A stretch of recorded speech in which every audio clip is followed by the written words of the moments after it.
তৈরি করতে যাচ্ছি গাজরের হালুয়া। এখানে রয়েছে গাজর,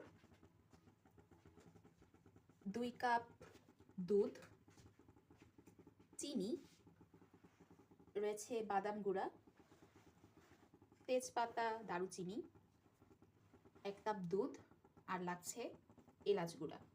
পরে দেওয়া হচ্ছে তেল, দেওয়া হচ্ছে তেজপাতা আর দারুচিনি। এখন দিচ্ছি গ্রেট করে রাখা গাজর।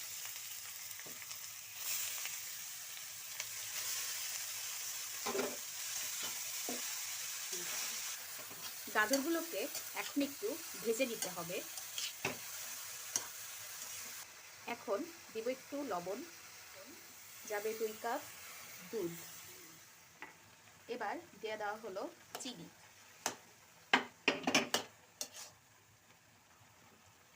দেওয়া হলো গুঁড়ো করে রাখা বাদাম, এলাচের গুঁড়া।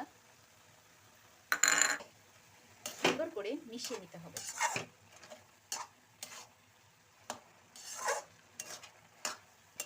এখন দেওয়া হচ্ছে গুঁড়া দুধ,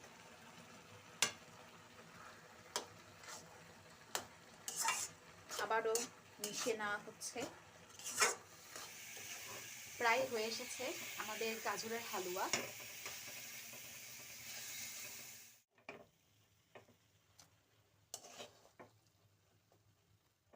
আমাদের গাজরের হালুয়া তো রান্না শেষ। আপনারা কি হালুয়া গরম গরম খেতে পছন্দ করেন নাকি ঠান্ডা খেতে পছন্দ করেন? আপনার উত্তর কমেন্টে জানাতে পারেন।